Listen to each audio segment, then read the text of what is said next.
সবটাই কৃপা নির্ভর। গুরুতত্ত্ব যদি কৃষ্ণ কৃপামূর্তি হন, তার আনুগত্য দরকার। বৈষ্ণব ছাড়া গুরু নন, গুরু ছাড়া বৈষ্ণব নন। গুরুই শ্রেষ্ঠ বৈষ্ণব, বৈষ্ণবই শ্রেষ্ঠ গুরু। একথা যেমন আছে তদ্রূপ তত্ত্ব দর্শনও আছে। গুরু তত্ত্ব যেমন আছে, বৈষ্ণব তত্ত্বও আছে। কেউ কথা ছাড়াছাড়ি নন।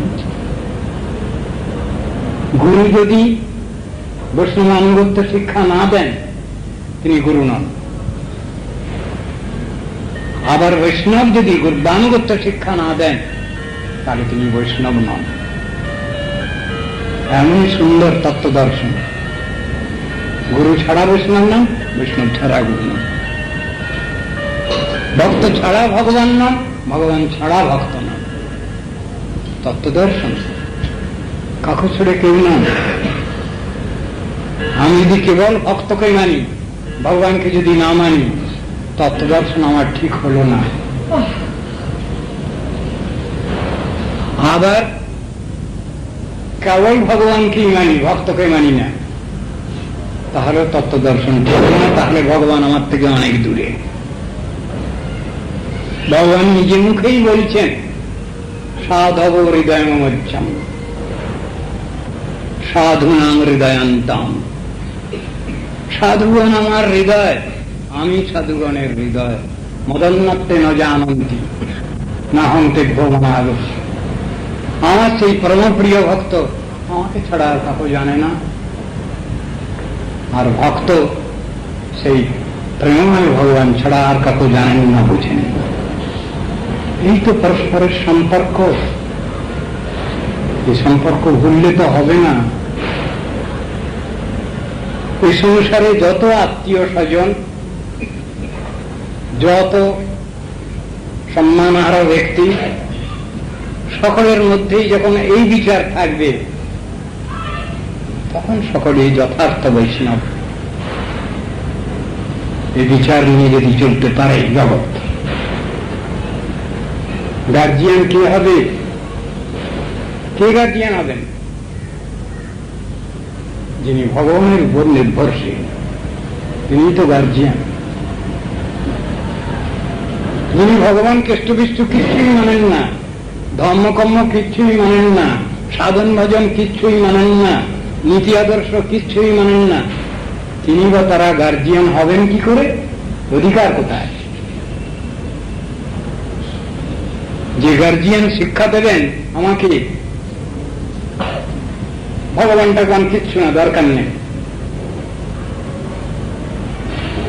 মাতা পিতার সেবা কর, তিনি গার্জিয়ান, এর প্রমাণ কোথায়? বরং যে গার্জিয়ান বলবেন আমাদের সেবা করতে হবে না, ভক্তিমান হও, ভগবানকে মানো, আত্মধর্ম মানো, সদাচার পালন করো, সাধন ভজন করো, তারাই হলেন যথার্থ মুক্তিদাতা। এই কথাই তো শিক্ষা আমাদের।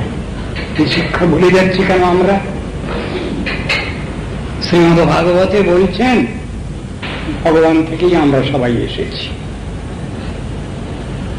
এ কথা সত্য, তার কর্তব্য নির্ণয় করা আছে সেখানে। কর্তব্য সেখানে নির্মিত হয়েছে। আসন বর্ণাস্ত্রৈর্যস্য গৃহ্ণত অনুজীবন্তনু, যেমন বলা আছে ভগবানের আবির্ভাবের কথা। তেমনি ভগবান থেকে যে অনন্ত বিশ্ব সৃষ্ট হয়েছে, অনন্ত জীবাত্মা, শ্রেষ্ঠ সৃষ্টি মনুষ্য গোষ্ঠী, তাদের কর্তব্য নির্ণয় করা আছে। মুখবাহু রূপাদিভ্য পুরুষশ্চ শ্রেণীশ চত্তার যোগিরে বর্ণা গুণৈর্বিপ্রাদয় প্রথম জয়েশম পুরুষম সাক্ষাৎ আত্মপ্রভবমীশ্বরম না ভজন্তি অবজানন্তি স্থানভ্রষ্টা পতন্তত। ভগবান থেকে আমরা যে এসেছি, মূল মালিক তিনি, আমাদের তো কর্তব্য রয়েছে। সেই কর্তব্য সম্পাদন যদি আমরা না করতে পারছি, তাহলে বলছেন স্থানাদ ভ্রষ্টা পতন তথা। কে কে? চারি বর্ণী চারি আশ্রমী, ব্রাহ্মণ ক্ষত্রিয় বৈশ্য শূদ্র এবং ব্রহ্মচারী গৃহস্থ মানবপ্রস্থ সন্ন্যাসী। এই 4-4-8 দুর্দশা সেই কথা তো শিক্ষা দিচ্ছেন চৈতন্য চরিতামৃতকার। ভাগবতের এই শ্লোকের সুন্দর পায়ার ব্যাখ্যা করেছেন। চারি বর্ণাশ্রমী যদি কৃষ্ণ নাহি ভজি, সকর্ম করিতে তারা রৌরবে বড়ি মজি, বলে দিচ্ছেন। সকল জন্মে পিতা মাতা সবে পায়, কৃষ্ণ গুরু নাহি রে ভজ হইয়ায়। মা বাপ তো সব জীবনেই পাওয়া যাচ্ছে, মনুষ্য জীবনেও পাওয়া যাচ্ছে, ইতর জন্মেও পাওয়া যাচ্ছে, মনুষ্যতর কুলে। কৃষ্ণ গুরু নাহি মিলে ভজ হইয়ায়। তাহলে কে মা বাপ? সেই সে পরম বন্ধু, সেই পিতা মাতা, শ্রীকৃষ্ণ চরণে যেই প্রেম ভক্তি দাতা। এই শ্রীকৃষ্ণ চরণে প্রেম ভক্তি দাতা যে মাতা পিতা, আমাকে যারা হরি ভজনে এগিয়ে দিচ্ছেন, সাধন ভজনে প্রণীত করছেন, তাদের থেকে তো শ্রেষ্ঠ পিতা মাতা আর কাউকে পাচ্ছি না খুঁজে। জগতের পিতা কৃষ্ণ। কে তিনি? যে না ভজে বাপ, সকল বাপের বাপ, জগতের পিতা কৃষ্ণ। পিতৃদ্রোহী পাতকের জন্মে জন্মে পাপ। তো সেই পরমপিতা যে ভগবান, যাকে বাদ দিয়ে আমরা আদৌ চলতে পারি না, জীবন পথে অগ্রসর হতে পারি না, সেই পরমপিতার সেবা করাই আমাদের সর্বোপরি ধর্ম। সেটা শাস্ত্রে লেখা আছে, বুঝানো আছে। কৃষ্ণ ভজিবার তারে সংসারে আইনু, নিচে মায়াবদ্ধ হয়ে বৃক্ষ সম হইনু। 10 বার তো বলছি মুখে, কিন্তু সেই চিন্তাটা আমার ভিতরে সাক্ষাৎ ভাবে জাগরুক হচ্ছে কি করে? মনে প্রাণে সে কথাটা যদি আমি বুঝি, তাহলে তো কই ঈশ্বর ভজন, ভগবত ভজন, হরিভজন তো আমি ছাড়তে পারি না। ওইটাকে নিয়েই তো আমাকে চলতে হবে। এ সংসারে এসেছি, আমার পরে অনেক কর্তব্য দায়িত্ব এসেছে, ভালো কথা, আমি সব কর্তব্য দায়িত্ব পালন করব। কিন্তু মূলকে বাদ দিয়ে কি, মূল নীতি আদর্শকে বাদ দিয়ে কি করবো? কি খেতে হবে। শরীর একটা রয়েছে দগ্ধোদর, উদর পূর্তির জন্য আমাকে কিছু আহার করতেই হবে। মনটা আছে, তাকে কিছু খাবার দিতে হবে। লজ্জা নিবারণের জন্য একচেরি বস্ত্র দরকার, মাথা গুজবার জন্য একখানা কুড়ে ঘর দরকার। সবাই তো বুঝি এটা আমরা, কিন্তু নীতি আদর্শ মানবার বেলায় অনীহা কেন? সেটা মানতে চাচ্ছি না কেন? সবটাই তো বুঝি আমি, আমার স্বার্থ সুবিধা সবটাই আমি বুঝি, কিন্তু মূল যে নীতি আদর্শ সেটাকে অস্বীকার করছি কেন? মানুষ তো নীতি আদর্শকে মেনেই সংসারে চলবে। এটা যদি কেউ অস্বীকার করে, তাকে তো মানুষ বলা হবে না, তাকে তো মানুষ বলে গ্রহণ করা হয়নি, মানব বলে স্বীকৃতি দেওয়া হয়নি। ঠিক ঠিক মানুষ একজনকে যারা মূল নীতি আদর্শ পালন করে সংসারে কর্তব্য কর্ম করে যাচ্ছেন, তাদেরকে মানুষ বলা হয়। মাঞ্ছা কল্পতরুভ্যশ্চ কৃপা সিন্ধুভ্যৈব চ পতিতানাং পাবনেভ্যো বৈষ্ণবেভ্যো নমো নমঃ। তিমিরান্ধস্য জ্ঞানাঞ্জনশলাকয়া চক্ষুरुन्मीलितं येन तस्मै श्रीगुरवे नमः।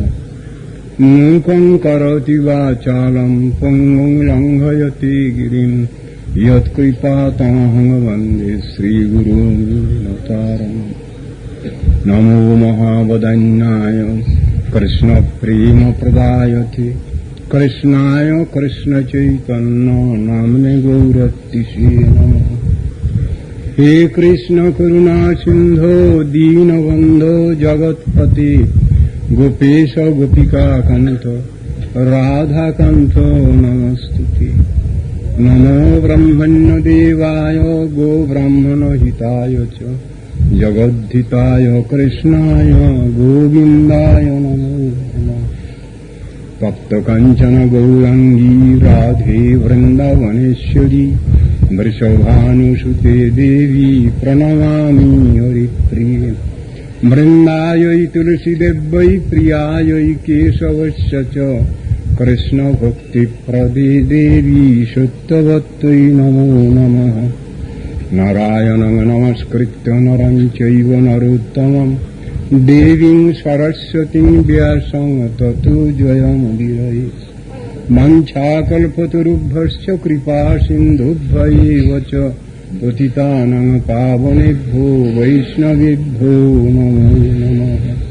हरे कृष्ण कृष्ण कृष्ण हरे हरे हरे राम राम राम हरे हरे। पराष्टकम अष्टम श्लोक। नमस्तेस्तु दामने स्फुरदीप्ति धामने त्वदीयो दरायाथ विश्वश्च धामने। नमो राधिका वै त्वदीय प्रिया वै नमो अनंत लीलाय देवाय तुभ्यं।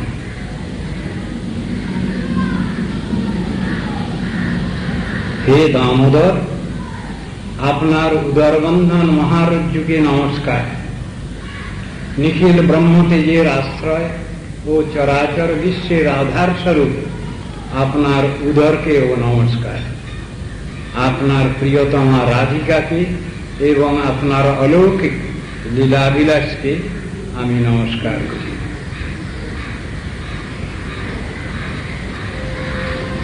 এতে সনাতন গোস্বামী এই শ্লোকের উপর যে দিগদর্শনের টিকা লিখেছেন তার এই টিকানুবাদ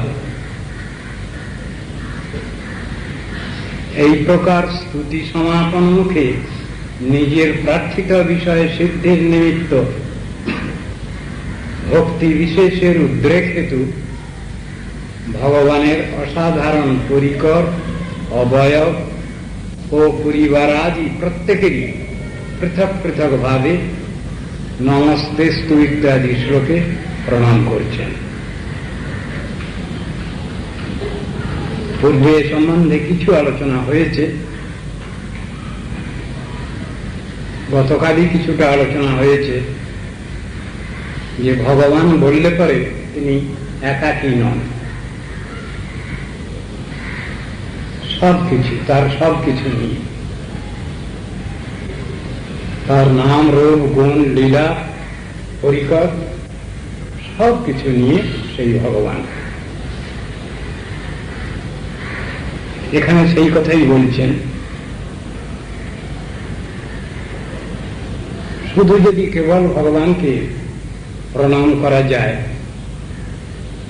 তাহলে হয়তো কিছু দোষ ত্রুটি থেকে যায়। আমরা যে শাস্ত্রে আরম্ভের প্রথমেই শুভারম্ভের প্রথমেই একটা মঙ্গলাচরণ দেখতে পাই, সে মঙ্গলাচরণের রীতি অনুসারে গুরুপাদ পদ্মকে প্রথমে বর্ণনা করা হয়। ক্রমশ ক্রমশ গুরু, পরম গুরু, পরমেষ্ঠ গুরু, পরাৎপর গুরু ইত্যাদি করে পরপর সকলকে স্তব করা হয়। তারপর আশ্রয় বিগ্রহের বর্ণনা শেষ হলে বিষয় বিগ্রহের বর্ণনা আরম্ভ হয়। ঠিক এইরূপ রীতি আছে। কেবল যদি আশ্রয় বিগ্রহের বর্ণনা করা হয় বিষয় বিগ্রহ বাদ পড়ে যান, আবার যদি কেবল বিষয় বিগ্রহেরই বর্ণনা করা হয় তাহলে আনুগত্যের অভাব হয়ে যায়। আশ্রয় বিগ্রহের আনুগত্যে বিষয় বিগ্রহের সেবা, বন্দনা সেবা, সেই রীতি এখানেও লক্ষ্য করছেন। দামোদরাষ্টকের প্রথমেও সেই রূপ শুভারম্ভ রয়েছে। আবার যখন শেষ করতে যাচ্ছেন তখনও তার মধ্যেও আবার বন্দনা রয়েছে। হরিনাম করবো আমরা, তার একটা রীতি আছে। তার শুভারম্ভ করব, তার পূর্বে কিছু মঙ্গলাচরণের রীতি আছে। আদা বন্ধে চ মধ্যে চ হরি সর্বত্র গীয়তে। যে কোনো অনুষ্ঠানের প্রথমেই ভগবানের নাম উচ্চারণ করতে হবে। হরিগুরু বৈষ্ণব তিনের স্মরণ, তিনের স্মরণ হয় বিঘ্ন বিনাশন সর্ববাঞ্ছিত প্রেম। হরিকে বাদ দিয়ে গুরু বৈষ্ণব নাম, গুরু বৈষ্ণবকে বাদ দিয়ে শ্রীহরি নাম। অর্থাৎ আশ্রয় বিগ্রহ, বিষয় বিগ্রহ উভয়কে রীতি অনুসারে, শিষ্টাচার অনুসারে এইরূপ বন্দনা করবার রীতি আছে।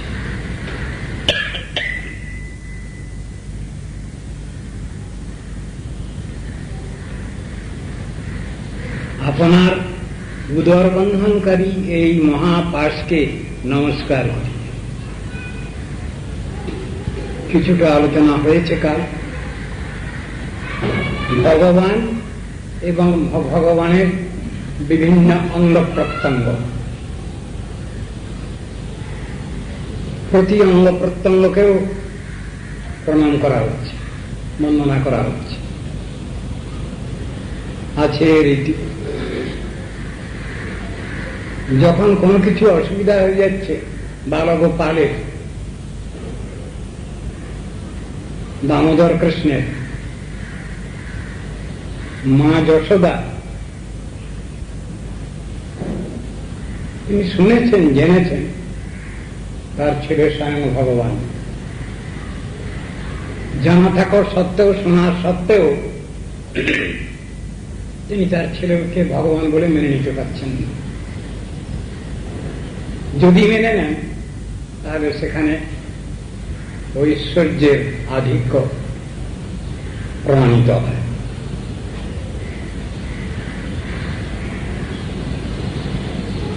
বিশুদ্ধ বাৎসল্য ভাব, সেখানে ঐশ্বর্যের কোনো কথা নেই। তাই তিনি তার ছেলে যে স্বয়ং ভগবান মেনে নিতে পারেন না। নামকরণ করার সময় গর্গ ঋষি এসেছেন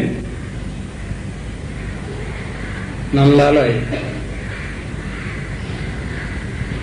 গর্গ ঋষি বলছেন,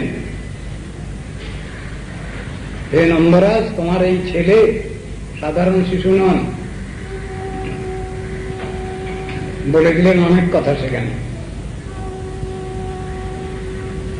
তোমার এই ছেলের নামকরণ করতে আমার বড় অসুবিধা হচ্ছে।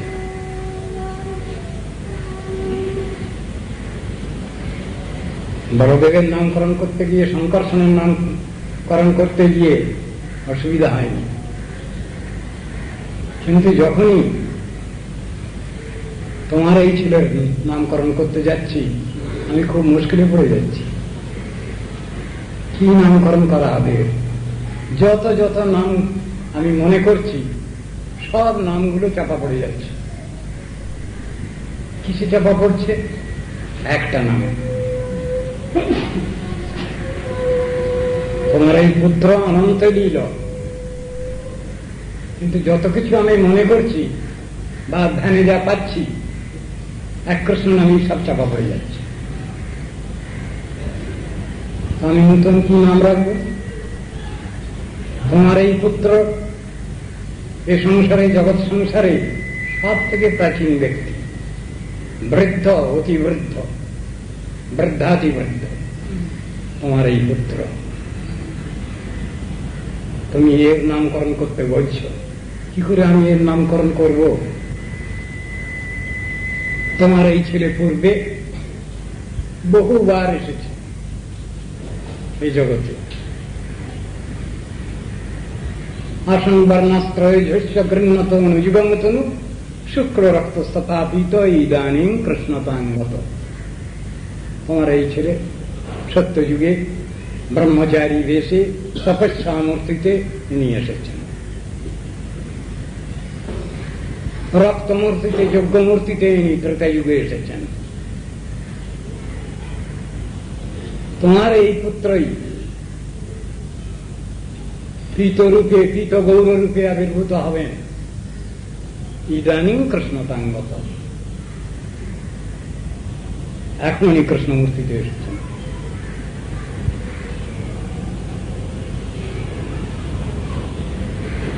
দৈত্য দানব নিপীড়িত এই ধরিত্রীকে রক্ষা করেছেন তোমারই এই পুত্র বলে যাচ্ছে। একে সাধারণ শিশু মনে করো না। স্বয়ং ভগবান নারায়ণ এখানে এসেছেন তোমার ঘরে, গর্ভেশী বলে যাচ্ছে। একে খুব আদর যত্ন করবে, লালন পালন পোষণ করবে, খুব আদর যত্ন। কিন্তু এত বলা সত্ত্বেও যখনই ছেলে অন্যায় করছে কিছু, মা যশোদার হাতে লাঠি উঠে যাচ্ছে।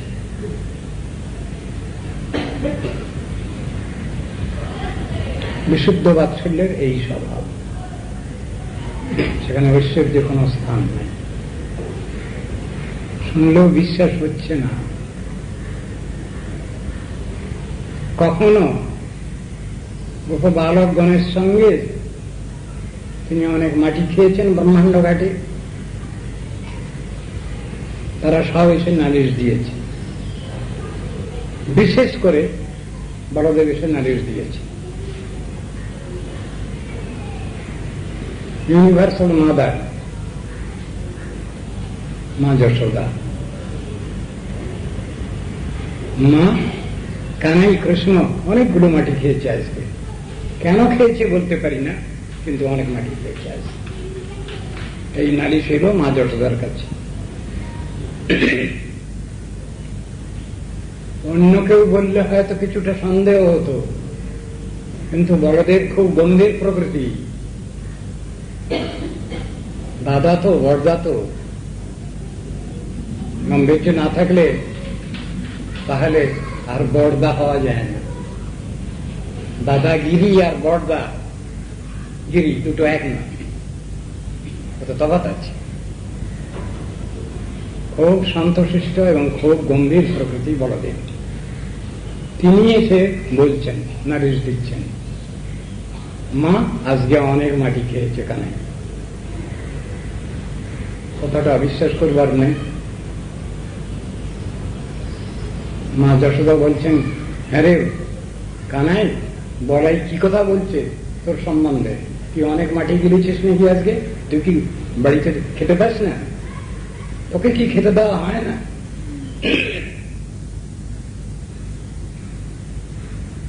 ভগবান তার বুদ্ধি তো সকলের উপরে, তার যুক্তি সকলের উপরে।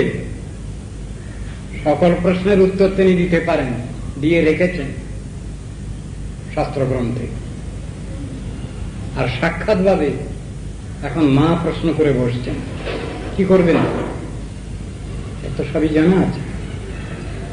বলে দিলেন, দেখো মা, ওরা তো বলছে বুঝলাম, কিন্তু আমি যদি মাটি খেয়েছি কোনো চিহ্ন তো কিছু থাকবে। দেখো আমার মুখটা দেখো, হা করি, হা হা করার সঙ্গে সঙ্গেই মা যশোদা অবাক হয়ে গেলেন, অভিভূত হয়ে পড়লেন। আমারই বাচ্চার মুখে একই দেখি, সব বিশ্ব ব্রহ্মাণ্ড সব সে গোপালের মুখের মধ্যে।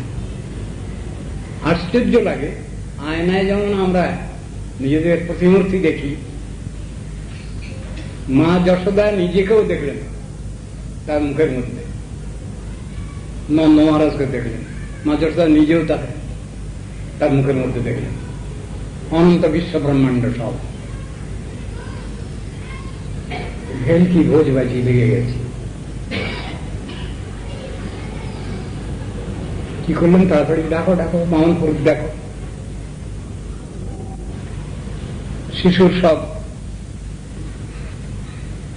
রক্ষাবন্ধন করতে হবে। তারা এসে সব মন্ত্র পড়ছেন। নারায়ণ গোপালের মস্তক রক্ষা করুন, হস্ত রক্ষা করুন, সে সব প্রতি অঙ্গ উল্লেখ করে করে তারা রক্ষাবন্ধন করছেন। ব্যাপারটা কি?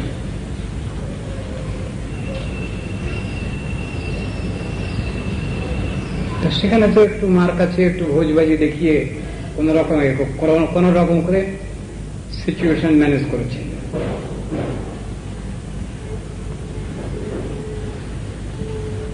যে ঘটনা ঘটেছে,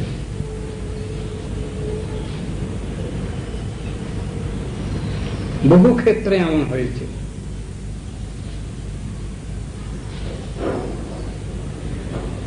তার সব যুক্তি জানা আছে, সব তত্ত্ব সিদ্ধান্ত জানা আছে।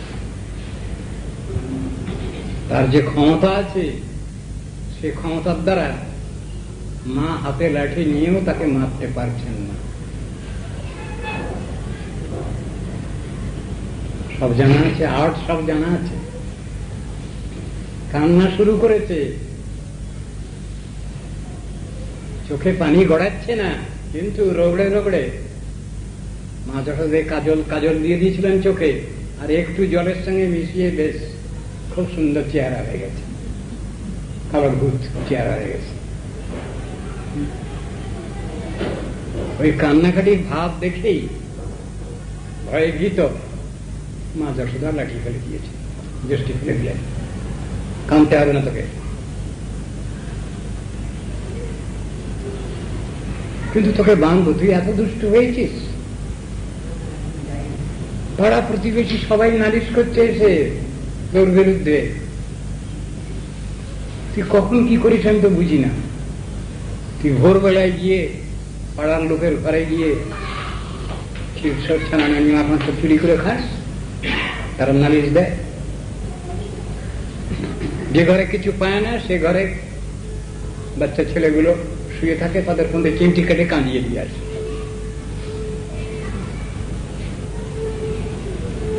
গৃহস্থের কোন ফলের গাছ টাছ রয়েছে, শশা গাছটার গোড়াটাই কেটে দিয়ে চলে এলো।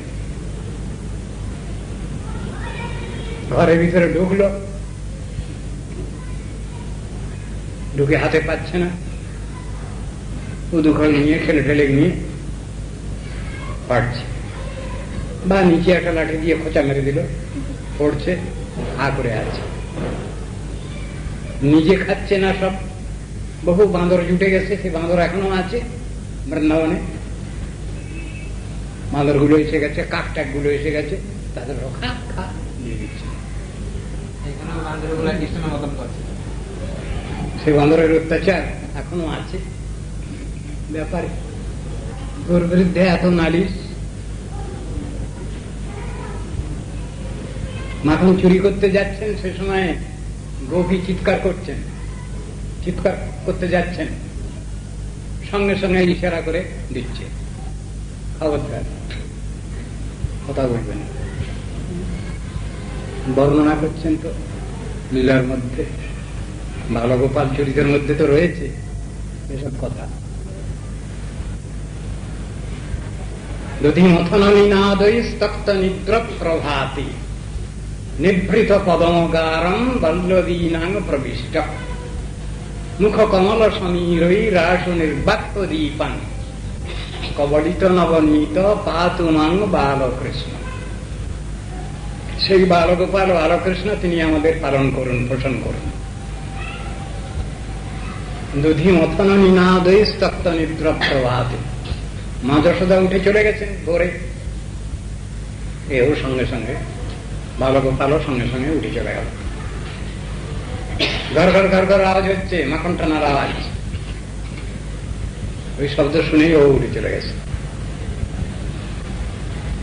নিভৃত পদমগার বল্লবীনাং প্রবিষ্ট, গোপীগণের ঘরে ঢুকে যাচ্ছে। আলোটা না নিবলে কি করা যাচ্ছে না তো, তাই পু দিয়ে নিভিয়ে দিল, প্রদীপ জ্বলছিল, নিভিয়ে দিল।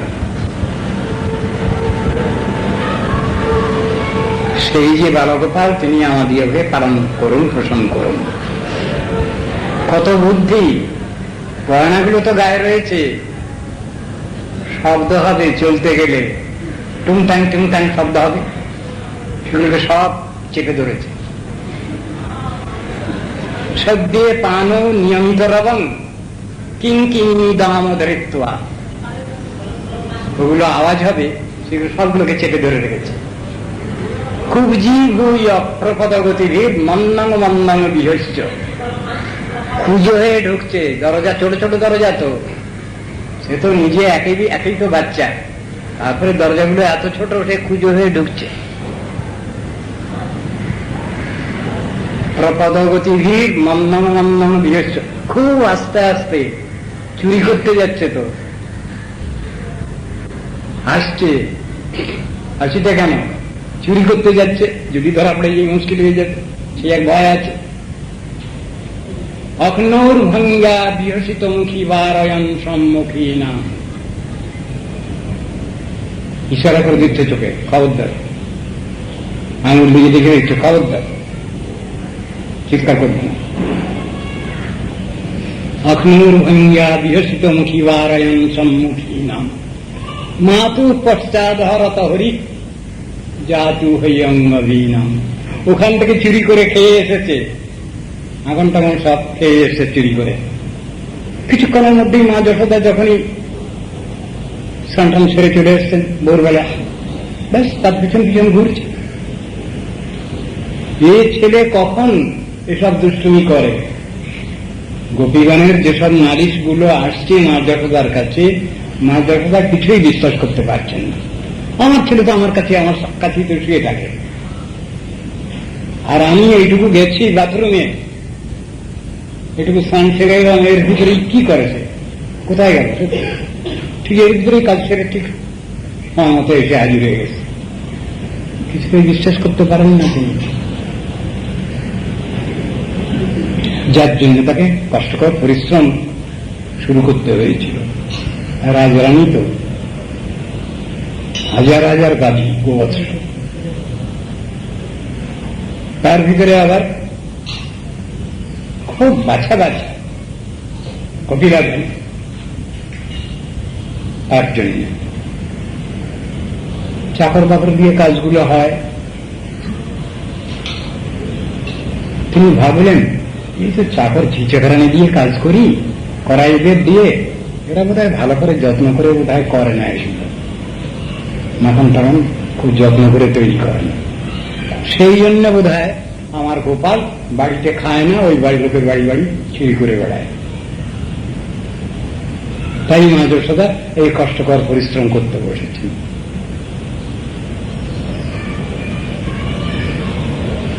যে পরিশ্রম তার অভ্যাস নেই, সাজে না, আমি নিজে তৈরি করব, দেখি গোপাল খাই কিনা। নিজে তৈরি করা ব্যাপারটা কি? আমি নিজে হাতে সেবা করব, ঝিচাকরানিকে দিয়ে কাজ হবে না, তারা তো অন্তরের সঙ্গে করবে না, তারা তো মাইনের চাকর, যেমন মাইনে পাবে সেরকম কাজ করে দিয়ে যাবে ব্যাগার দিয়ে। মা যশোদা নিজে হাতে সেবা করতে হবে ঠাকুরের, সেইটা শিক্ষা দিচ্ছেন জগৎবাসীকে। ও কষ্টকর পরিশ্রম হলে হবে না, ঝিচাকরানির কাজ হলেও হবে না, ভগবানকে খাওয়াতে হবে নিজে হাতে, সেটা শিক্ষা দিচ্ছেন তিনি। যখন দধিমন্থন করছেন সে সময় কিন্তু তার মুখটা কিন্তু চুপ নাই, কৃষ্ণেরই গুণমহিমা তিনি কীর্তন করছেন, অন্য কিছু নয়। গোপাল কৃষ্ণ কৃষ্ণ কৃষ্ণ বল মুখে, এই বলে যাচ্ছে। তার মানে এটাও শিক্ষা দিচ্ছেন তিনি, তোমরা সংসারে সেবা করবে, সেবার ভিতরেও তোমরা নাম করবে, নাম কখনো বাদ যাবে না। ঠাকুরের আরতির সময় যিনি আরতি করবেন তিনি মুখে মহামন্ত্র উচ্চারণ করবেন। যে কোনো ভক্তাঙ্গ যাজন করা হোক না কেন তাতে নাম সংকীর্তনাঙ্গ অবশ্যই মিশ্রিত করতে হবে। শাস্ত্রের নির্দেশ আদেশ, যদ্যপন্না ভক্তি খলু কর্তব্যা তদা কীর্তনাক্কা ভক্তি সংযোগে নৈব। যে কোনো ভক্তাঙ্গ যাজন করি না কেন আমরা, তার ভিতরে নাম সংকীর্তন অবশ্যই মিশ্রিত করতে হবে, তা না হলে সর্বাঙ্গ সুন্দর হবে না, সে ভক্তাঙ্গ যাজন সম্পূর্ণ হবে না, সর্বাঙ্গ সুন্দর হবে না। সেই জন্যই শাস্ত্রে এই বিধি বিধান আছে। প্রসাদ পাচ্ছেন বৈষ্ণবগণ, তারা ভগবানের গুণগান করছেন, মহাপ্রসাদের গুণগান করছেন। যে কোনো কাজ করবেন তার ভিতরে ভগবানের নাম উচ্চারিত হবে এবং মহামন্ত্র উচ্চারিত হবে বিশেষভাবে। প্রসাদ পেতে গেলে মহাপ্রসাদী গুণমহিমা বর্ণনা হচ্ছে। নৈবেদ্যং জগদীশস্য অন্নপানাদিকং চ যৎ ভক্ষা ভক্ষ বিচারস্য নাস্তি তদ ভক্ষণে দ্বিজা ব্রহ্মগণ নির্বিকারং হি যথা বিষ্ণুস্তথৈব তৎ বিকারং যে প্রকুর্বন্তে ভক্ষণে তদ্বিজাতয় কুষ্ঠব্যাধি সমাযুক্ত পুত্রদ্বার বিবর্জিতা নিরয়ং জানতি তে বিপ্রা তস্মান্ নাবর্ততে পুনঃ। সে বলে যাচ্ছেন মহাপ্রসাদ সেবার সময়ে এই সব মহাপ্রসাদের মহিমা কীর্তন করা হচ্ছে। সব সময় প্রতিটি অনুষ্ঠানের মধ্যে নাম সংকীর্তন এই অঙ্গ তার ভিতরে থাকবে, তবে সেটা সর্বাঙ্গ সুন্দর হবে। এইগুলো শাস্ত্রের নির্দেশ। তা মা যশোদা বলছেন, শেখাচ্ছেন যে হাতে কাজ করো, মুখে নাম বলো। সেবা আর নাম দুটো একই তাৎপর্য পড়ে, তথাপি দেখাচ্ছেন সেবার সঙ্গে তুমি নাম করে যেতে পারো, তোমার মুখটা তো আছে, নাম করো। ভুল কেউ না বোঝেন, নাম গ্রহণ আর ঠাকুরের অন্য প্রকার সেবা এ দুটো এক নয়, একই তাৎপর্য পড়ে। তথাপি বলছেন কোন সেবা কাজ তুমি করছো হাতে, মুখে তুমি নাম করে যাও। নৈরন্তর্য নামে চিন্তা ভাবনাটা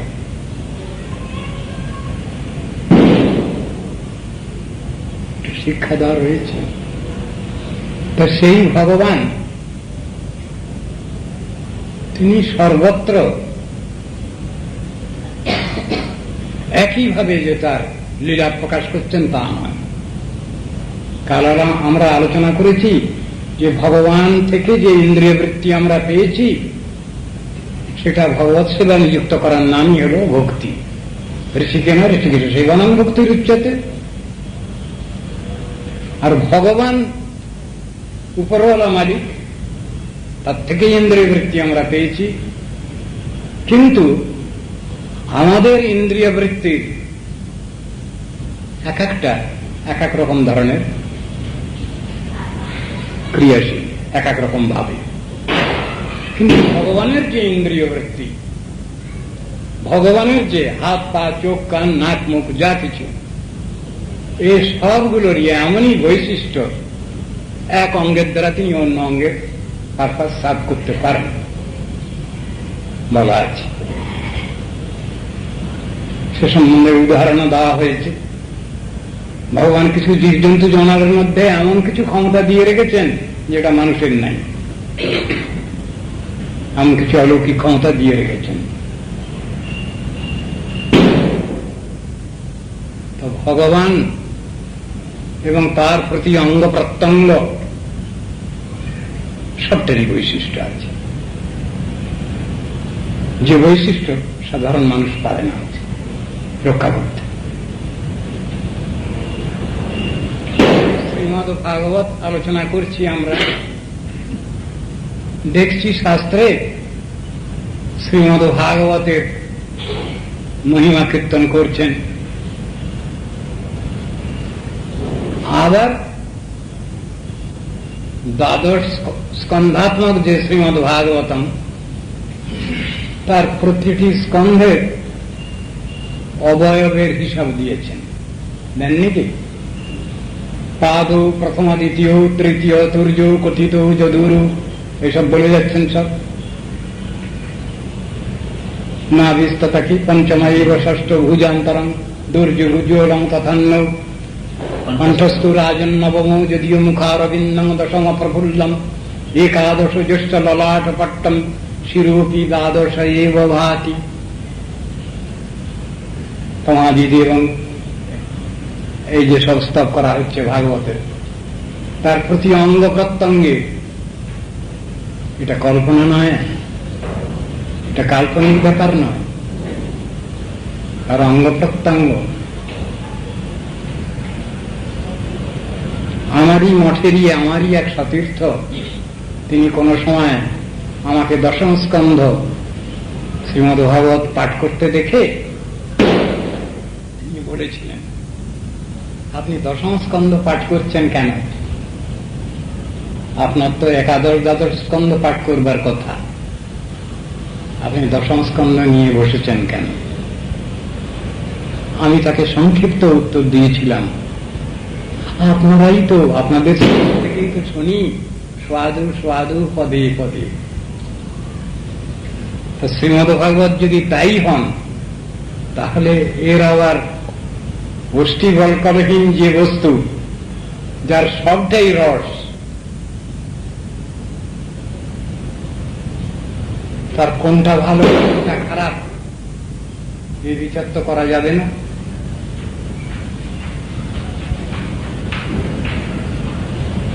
সেখানে দশম স্কন্ধ কমা হবে আর একাদশ দ্বাদশ শ্রেষ্ঠ হবে, এমন কি প্রাকৃত বিচার আমরা করব ভাগবত সম্বন্ধে? কিন্তু মূর্তিমান বিগ্রহ, ভগবান যখন লীলা প্রকাশ করেন এই ভৌমন ব্রজে একরকমের, কিন্তু তিনি যখন চলে যান এই জগৎ থেকে, তার নিজস্ব নিজালয়ে যখন ফিরে যান, গোলক বৃন্দাবনে, অপ্রাকৃত গোলক বৃন্দাবনে যখন ফিরে যান, তখন এখানে কি অবস্থা তো কিছু রেখে যাবেন তিনি, যা কিছু তিনি বলে গেছেন এখানে, সে তত্ত্ব দর্শনটা এখানে রেখে যান। কৃষ্ণ এসেছিলেন, তার পরিকর সবকিছু এসেছিলেন। ভগবান যখন লীলা গুটিয়ে নিয়ে চলে যাচ্ছেন, তিনি কি একা গেছেন? এমন প্রমাণ তো নাই, সকলকে গুটিয়ে নিয়ে গেছেন বলতে গেলে। কৃষ্ণ সধাম উপগতি ধর্ম জ্ঞানাদিভি সহ কলৌ নষ্ট দৃশামি সহ পুরাণার কোধুনোদিত। তা তিনি যখন গেছেন তো সবই তার পরিকর, যাদের নিয়ে এসছিলেন তাদের নিয়েই তো চলে গেছেন তিনি, রেখে যাচ্ছিলেন উদ্ধবকে, যার জন্য তার কান্নাকাটি আরম্ভ হয়েছিল। তিনি বলেন, আমার কাজ আমি করে গেলাম, তোমাকে রেখে গেলাম, আমার কথা যা বললাম সেটা তুমি জগতে প্রচার করো, এই জন্য তোমাকে রেখে যাচ্ছি, আমার কাজ হয়ে গেছে। বিচারটা কি সেখানে? ভগবান রেখে যাচ্ছেন, আমি চলে যাচ্ছি, তোমরা কান্নাকাটি করো না। এই ভাগবত পুরাণ সূর্য উদিত হলেন, ভাগবতকে রেখে গেলেন, মানে তার বাণী, সাক্ষাৎ বাণী। ভগবান স্বয়ং ভগবান এবং তার বাণী দুই একই তত্ত্ব, এটা প্রমাণ করছেন এখানে ভগবান। আমি এখানে সাক্ষাৎ ভাবে না থাকতে পারলেও আমি অন্য মূর্তি রেখে যাচ্ছি, আমার অন্য মূর্তি রেখে যাচ্ছি। আমার বাণী, আমার বক্তব্য, আমার বিচার তত্ত্ব সিদ্ধান্ত সবই রেখে যাচ্ছি, এই নিয়েই তোমরা থাকবে। আমি এবং আমার বাণী দুই অভিন্ন, একই, আইডেন্টিক্যাল। সেই বিচারটা দেখাচ্ছেন। ভগবান এবং ভগবানের বাণী অভিন্ন, নাম নামই অভিন্ন। নাম করতে গিয়ে যদি সেই নামের স্বরূপ যদি আমরা না বুঝি, নামের স্বরূপ যদি না বুঝি, তাহলে নাম কি করে হবে? নাম করতে গেলে সেই জন্য তো স্বরূপ উপলব্ধির বিশেষ প্রয়োজন আমাদের। তিনি তো অভিন্ন বস্তু। শ্রীকৃষ্ণ চৈতন্য মহাপ্রভু তিনি মাকে সান্ত্বনা দিচ্ছেন, বলে যাচ্ছেন, মা তুমি কে? যে মাকে তিনি মাকে দিয়ে অদ্বৈতাচার্যের কাছে ক্ষমা চাওয়ালেন, তোমার অপরাধ আছে একজন বৈষ্ণবের কাছে, মাকে দিয়ে অপরাধ স্মরণ করাচ্ছেন। কে মা? জগতের সাধারণ মা নন, জগতের সাধারণ কর্মফলবাধ্য গর্ভধারিণী নন, তেমন পিতামাতা নন।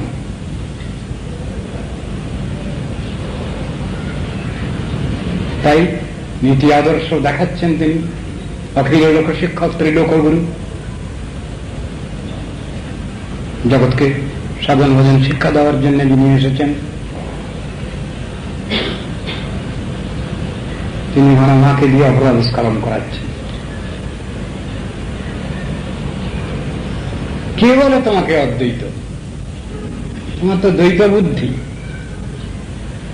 এটা বলে ফেলেছিলেন কখনো মা সচিমা, অদ্বৈতকে বলেছেন। কেন? তুমি এমনই দেখা পড়াইদের শিখালে, এমনই শাস্ত্র অধ্যয়ন করালে যে আমার ছেলে সব সাধু সন্ন্যাসী হয়ে চলে যাচ্ছে। ওই কথা বলে ফেলেছিলেন বলে মাকে দিয়ে লৌকিকভাবে অপরাধ স্মরণ করান।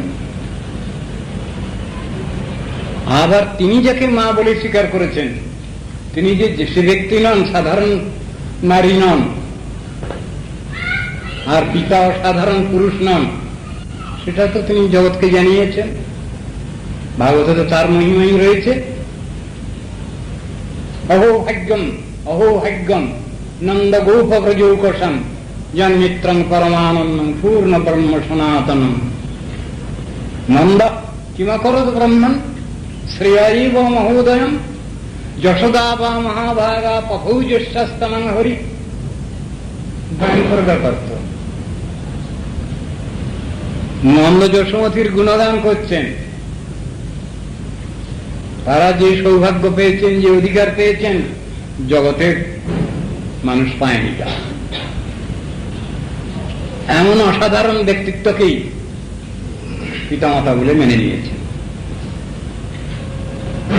যার জন্যে রঘুপতি উপাধ্যায় বলছেন, শ্রুতিমপরে স্মৃতিমিতরে ভারতমন্যে ভজন্তু ভবভীতা। ভবভীত মানবগণ, তারা কেউ শ্রুতির উপাসনা করছেন, কেউ স্মৃতির উপাসনা করছেন, আমি কিন্তু তা করব না। রঘুপতি উপাধ্যায় কি বলছেন? অমিয়া নন্দমন্দে যস্যালিন্দে পরম ব্রহ্ম। আমি নন্দ যশোমতীকে বন্দনা করি, আমি তো কৃষ্ণকে চিনি না। কৃষ্ণকে, ভগবানকে আমি তো চিনি না, জানি না। তাকে জানতে গেলে, বুঝতে গেলে, তার তত্ত্বস্বরূপ উপলব্ধি করতে গেলে নন্দ যশোমতীকেই আশ্রয় করছি আমি গুরু রূপে। সেখানে কৃষ্ণের বন্দনা করলেন না, নন্দ যশোমতীর বন্দনা করছে। তত্ত্ব দর্শনে গেলে বুঝতে হবে সব এগুলো। চৈতন্য মহাপ্রভু সেখানে সচিমাকে বলছেন, তুমি তো সাধারণ নারী নও, আমি যে তোমাকে মাতৃত্বে বরণ করেছি, তুমি তো সাধারণ নও। ওকে বলছেন আরো 2 জন্ম মোর সংকীর্তনারম্ভে, হইব তোমার পুত্র আমি অবিলম্বে। মোর অর্চা মূর্তি মাতা তুমি সে ধরণী, জিহ্বা রূপা তুমি মাতা নামের জননী। কি বললেন কথাটা?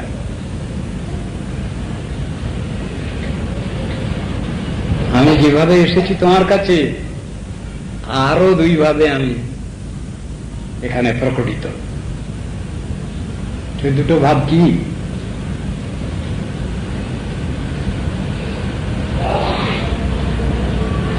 মোর অর্চামূর্তি মাতা তুমি সে ধরণী। এক, আমি অর্চামূর্তি রূপে থাকবো, আছি। জিহ্বা রূপা তুমি মাতা নামের জননী। আর এক হলো নাম বিগ্রহ রূপে, এক অর্চামূর্তিতে আর এক শ্রীনাম রূপে। এই 2টো আমার স্বরূপ জেনে রাখো। তুমি তো যে সে ব্যক্তি নও।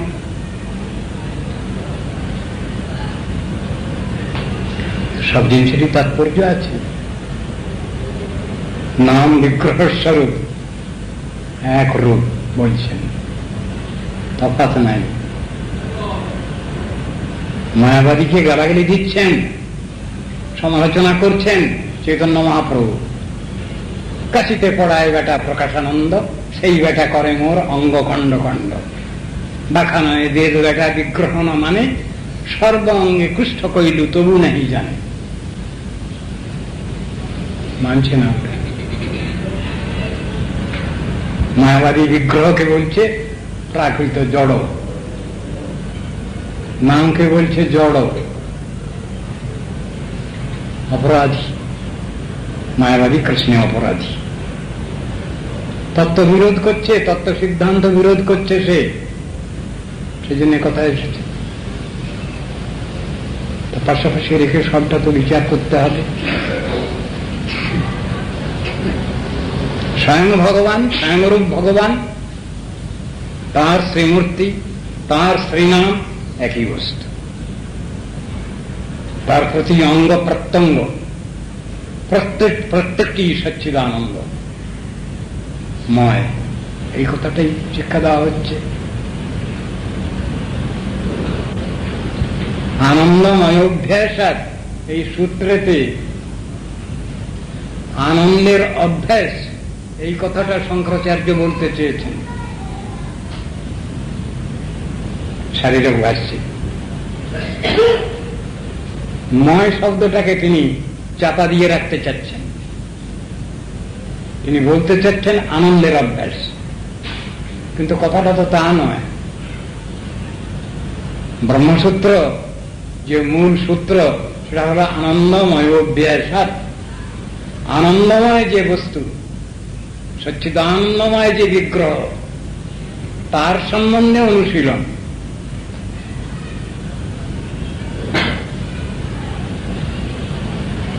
সেখানে যে ব্যাখ্যা দিয়েছেন, তিনি যে মাঠ প্রত্যয় করে ব্যাখ্যা দিয়েছেন, সেটা অন্যদিকে দিয়েছেন। তিনি ব্যাখ্যা দিতে চেয়েছেন আনন্দস্বরূপ ভগবান। তাহলে তার মায়াবাদ স্থাপিত হয়, কিন্তু বিষয়বস্তু তো তা নয়। তিনি আনন্দময়,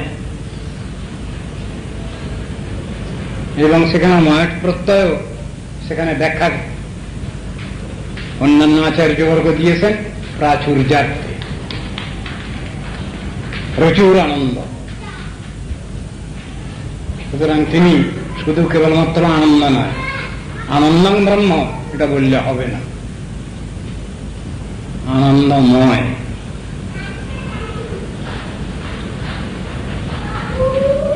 পরবর্তীকালে মধ্যাচার্য, রামানুজাচার্য এরা ব্যাখ্যা দিয়েছেন যে তিনি আনন্দ মাত্র নন, তিনি আনন্দময় বস্তু। তার স্বরূপটাই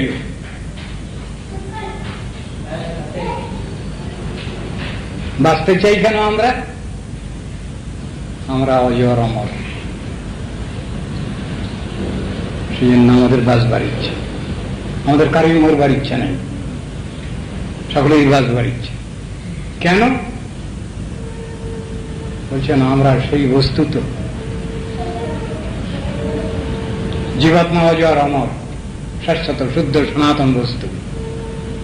ভগবান যেমন জীবাত্মার স্বরূপ তাই ন জায়তে ম্রিয়তে বা কদাচিন্নায়ং ভূত্বা ভবিতা বা ন ভূয় অজো নিত্য শাশ্বত ইয়ং পুরাণ নান্যতি অন্যমানেশ্বরী নৈনং ছিন্নন্তি শস্ত্রাণি নৈনং দহতি পাবকঃ ন চৈনং ক্লেদয়ন্ত্যাপো ন শোষয়তি মারুত। সেই বস্তু জীবাত্মা, তার মৃত্যু নাই, তার জন্ম নাই, তার মৃত্যু নেই। বলে তাহলে কার জন্ম হলো? কার জন্ম হয়? প্রাকৃত বস্তু, জড়দেহের। দেহী আত্মা কোন শরীরে যখন প্রবেশ করল তখন বলা হচ্ছে এর জন্ম। দেহী আত্মা যখন কোন দেহ থেকে প্রত্যারিত হচ্ছে তখন তাকে বলা হয় মৃত্যু। এই হলো জন্ম মৃত্যু রহস্য। আপনার তো জন্ম মৃত্যু নাই, সেই কথা বুঝাচ্ছেন শাস্ত্রে। তত্ত্বদর্শনটা আমাদের বুঝতে হবে।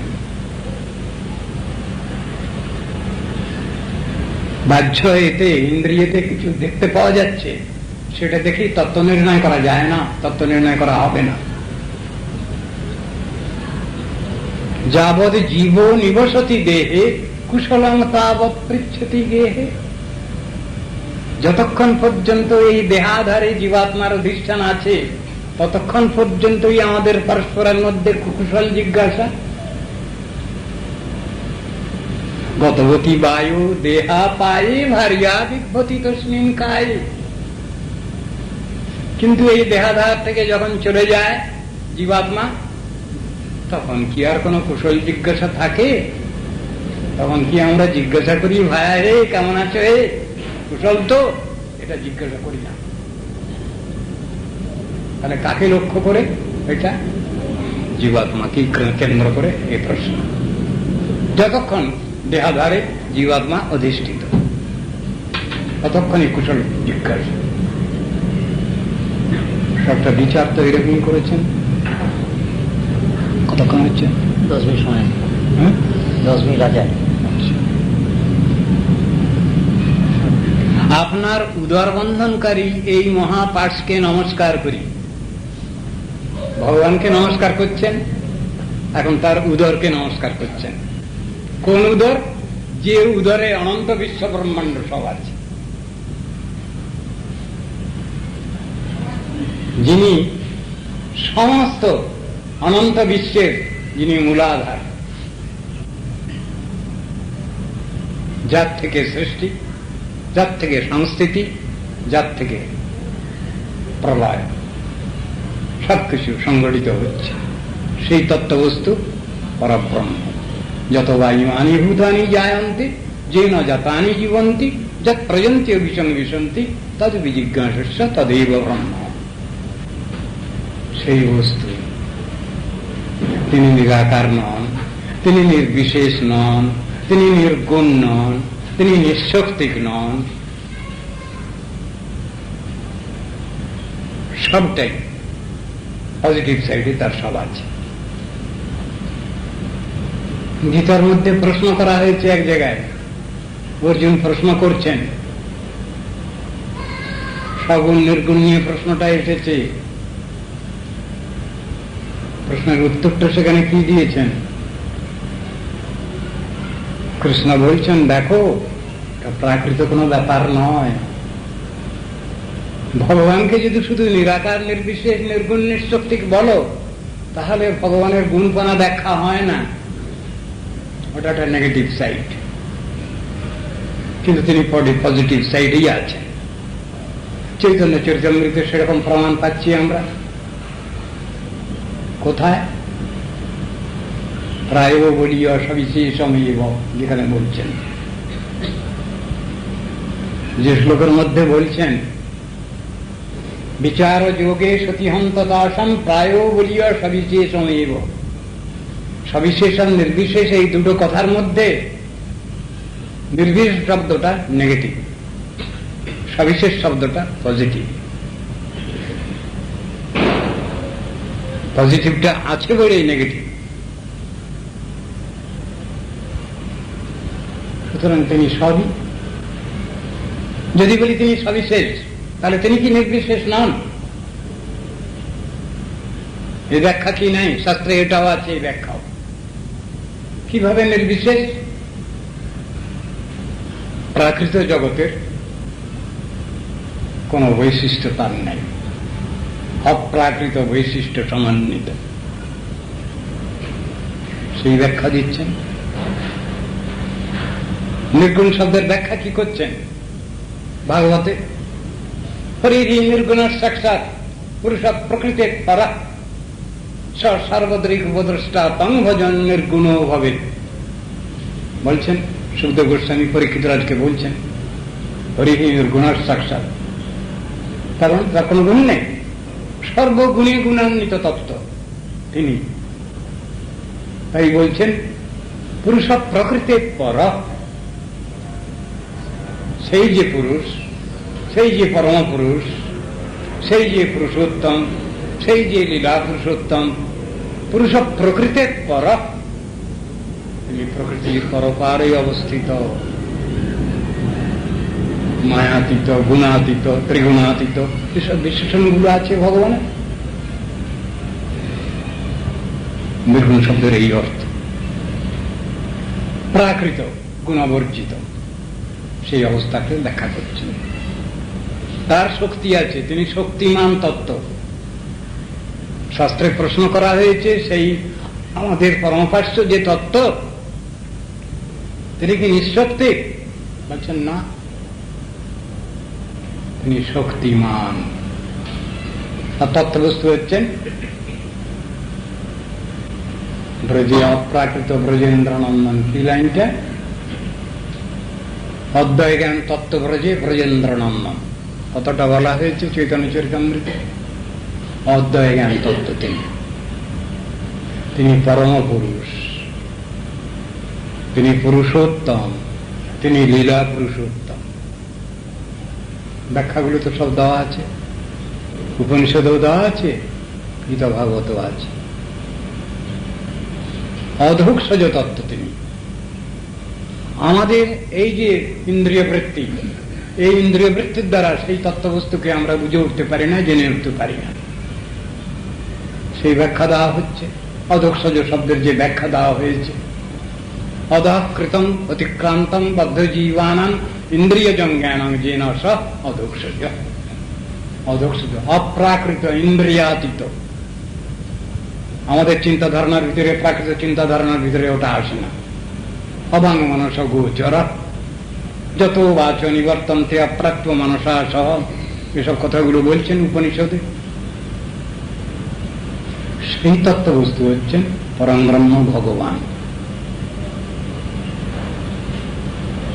তাকে শুধু নিরাকার, নির্গুণ, নির্বিশেষ, এই নেগেটিভ সাইড বলে দিলেই হবে না।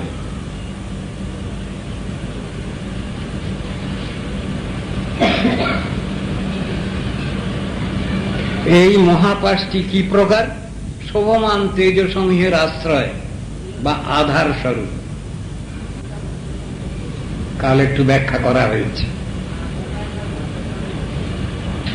সন্ন্যাস গ্রহণ করেন সন্ন্যাসীগণ, ত্রিগণ্যী সন্ন্যাসী জ্যোতি, তাদের আছে ডোর কৌপিন আছে।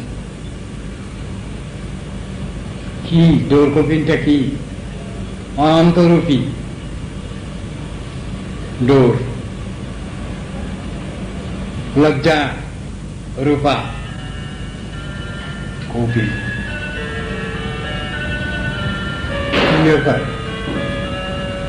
ভগবান 10 দেহ ধারণ করে, 10 দেহ ধারণ করে বড়দেব তিনি ভগবানের সেবা করছেন। আসন, বসন, ভূষণ, শয্যা, পাদুকা, যজ্ঞসূত্র ইত্যাদি 10 দেহ ধারণ করে ভগবানের সেবা করছেন। অনন্ত দেব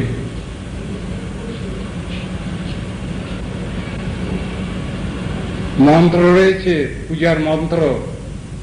জগন্নাথ দেবকে স্নান করানো হচ্ছে, নূতন বিগ্রহ প্রতিষ্ঠা হয়, তোমার তাকে স্নান করানো হচ্ছে, অভিষেক করা হচ্ছে পুরুষ সূক্ত মন্ত্র পড়ে।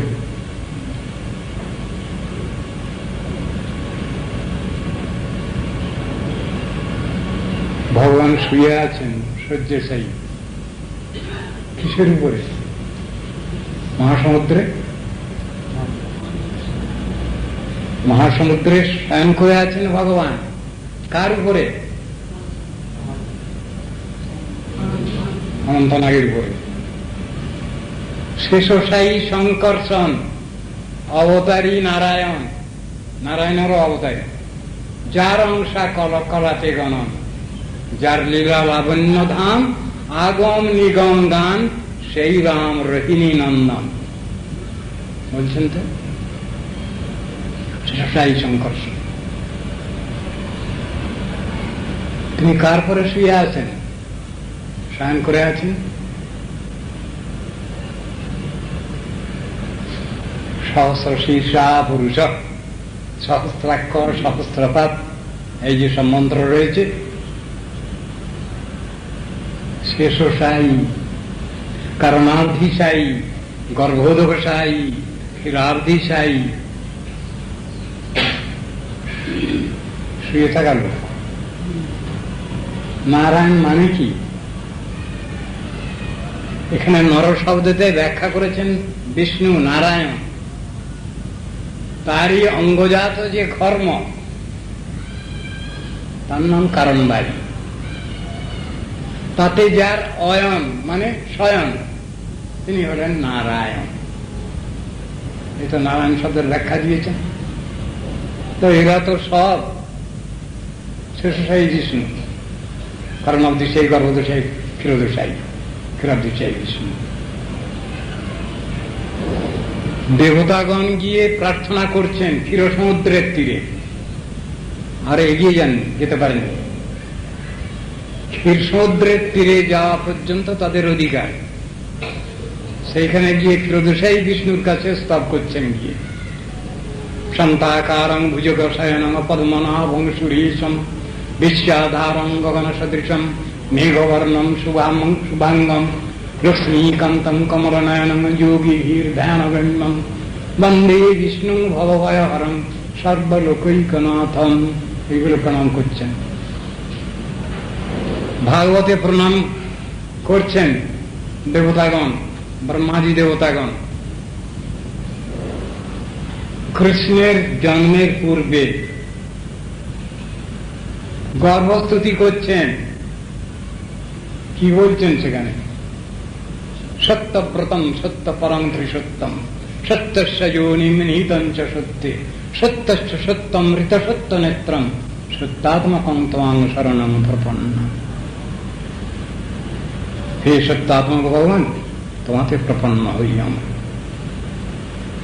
দেবকীর গর্ভস্তুতি করছেন। ব্যাপার কি? ক্ষীর সমুদ্রের তীর পর্যন্ত ওরা গেছেন, ওই পর্যন্ত ওদের দৌড়। সেইখানে খবরাখবর সব হচ্ছে পরপর, তত্ত্বদর্শন ক্রমশ ক্রমশ। ক্ষীরাব্দিশায়ী বিষ্ণুর কাছে জানাচ্ছেন, গর্ভদশায়ী জেনে যাচ্ছেন, কারণাব্দিশায়ী জেনে যাচ্ছেন, মহাশঙ্কর্ষণ জেনে যাচ্ছেন, মূল শঙ্কর্ষণ জেনে যাচ্ছেন। মূল মালিক সেখানে এসেছেন, যাদের প্রায় আসা হয় না, প্রায় আসতে হয় না, এদের দিয়ে কাজ করেন ভগবান।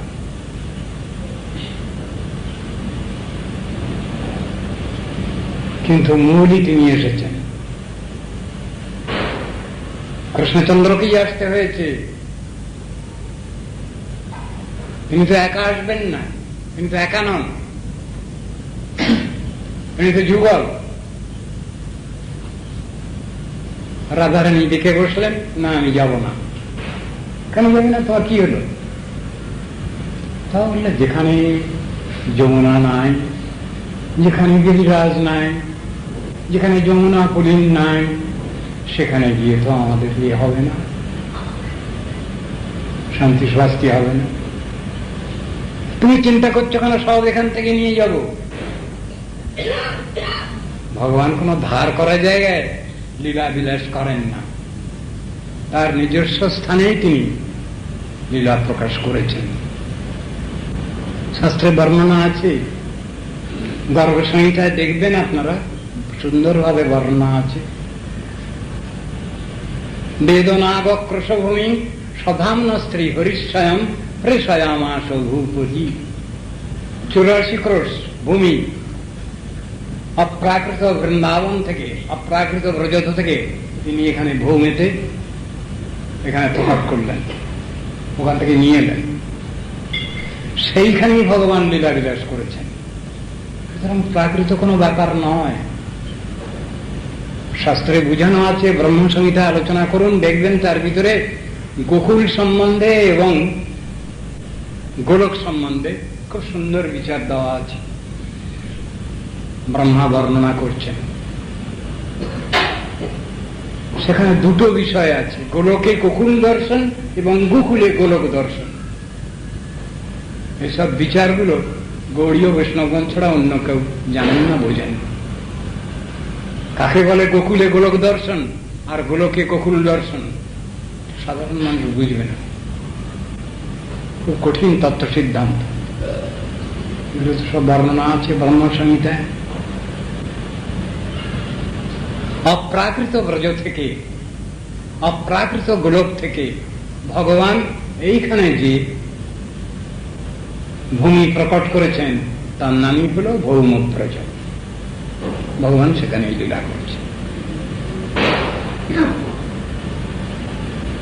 তত্ত্বদর্শন হল চিন্ময়, তার লীলাও চিন্ময়ী।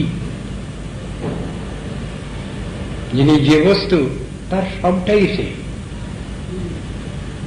তার ধাম, তার সবকিছু নিয়ে তিনি আসছেন।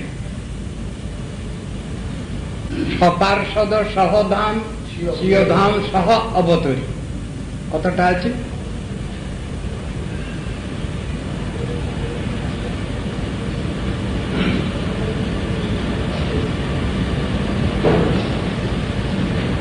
যেখানে বলছেন কি নাচে ভাব মূর্তি গোড়ারাঙ্গে,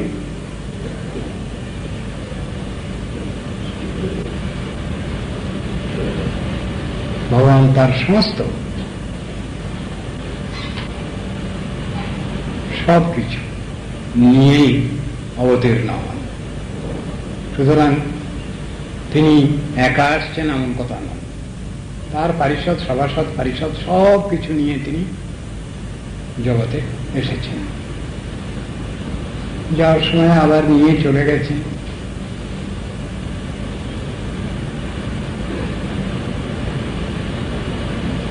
তিনি এলেন, জন্মগ্রহণ করলেন প্রাকৃত মনুষ্যের মতো, আর মরে গেলেন এমন কথা নয়। সাধারণ মানুষ মরলে তো ওরকম হয় না ব্যাপারটা, কিন্তু ভগবান সকলকে নিয়েই তো তিনি তার জানে আরোহণ করেছেন। বর্ণনা আছে ভাগবত, প্লেন টেক অফ করে, তার প্লেন টেক অফ করছে কৃষ্ণের, সকলকে নিয়ে তিনি উঠেছেন তার জানে, যান স্টার্ট দিয়েছে, খানিকটা উঠেছে পৃথিবী থেকে, সেই সময় উদ্ধব কান্নাকাটি করছেন। যে অবস্থায় উঠেছিল ঠিক সেই অবস্থা থেকে গেল সেখানে। এখানকার এরা ওই অবস্থায় পারে কিনা জানি না, কিন্তু পৃথিবী থেকে কয়েক হাত উঠেছে, আর সেই সময় উদ্ধব কান্নাকাটি করতে লাগবেন চিৎকার করে, নাহং তবান্দ্রি কমলম ক্ষণার্ধমপি কেশম তত্ত্বম সমুৎসহে নাথ সদামনায়মামপি। ঠাকুর একসঙ্গে এলাম, আমাকে নিয়ে এলে, আর যাওয়ার সময় আমাকে ফেলে রেখে যাচ্ছ কেন? আমি কি অন্যায় করেছি? ঠিক সেই পজিশনে রথ দাঁড়িয়ে গেল তার বিমান। কান্নাকাটি করো না, থামাও, আমার যা করবার আমি করে গেলাম। ভুয়ার হরণ করার কথা ছিল, করে গেছি। গীতার মধ্যে যা আছে, পরিত্রাণায় সাধুনাম বিনাশায় চ দুষ্কৃতাম ধর্ম সংস্থাপনার্থায় সম্ভব আমি যুগে যুগে আমি সবই করে গেলাম। তোমার কাজ বাকি এখন। যে কথা আমি জগতে ভুলে গেছি সেই কথা তুমি প্রচার করো এখানে। এই তত্ত্ব দর্শন জগৎবাসীকে শিক্ষা দাও তুমি। এই জন্য তোমার কাজ বাকি। তুমি কবে কি বলেছিলে সেই সত্য যুগে ব্রহ্মাকে বলেছিলে সে কথা সবাই ভুলে গেছে, আমিও ভুলে গেছি। উদ্ধব বলছেন তুমি আবার বলো আমাকে। সেই অবস্থায় প্লেন ওইভাবেই দাঁড়িয়ে থাকলো। উদ্ধবকে উপদেশ করে যাচ্ছেন দৈব বর্ণাশ্রম ধর্ম থেকে আরম্ভ করে একবার শেষ পর্যন্ত সনাতন ধর্মতত্ত্ব সব বলে গেলেন, যেটা ভাগবতে বর্ণিত হয়েছে উদ্ধব সংবাদ বা উদ্ধব সন্দেশ এই বলে বর্ণনা। এই প্রসঙ্গ সব শেষ হয়ে গেল। তখন উদ্ধব বলছেন আমি বুঝতে পেরেছি, এবার আমাকে তুমি কেন রেখে যাচ্ছ আমি বুঝতে পেরেছি। কি বলছেন তিনি? আমি তোমার উচ্ছিষ্ট বুঝি বৃত্ত হয়ে থাকবো এখানে। তবে ভুক্ত সদ্গন্ধ বা অলঙ্কার চর্চিত উচ্ছিষ্ট ভোজিন দাসস্তব মায়ানুযায়ী মহি। ওই ভগবানের কাছে পড়া দিচ্ছেন তখন আমি বুঝতে পেরেছি আমাকে কেন থাকতে হবে।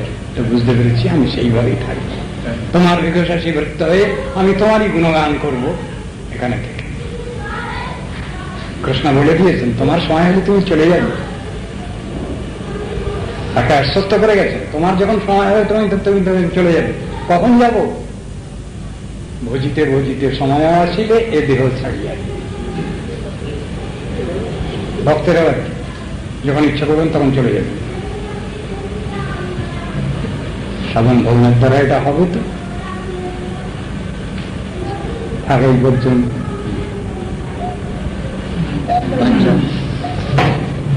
মঞ্চাগত ভ্রষ্ট কৃপা সিন্ধু ভয় পতিতানাং পাবনে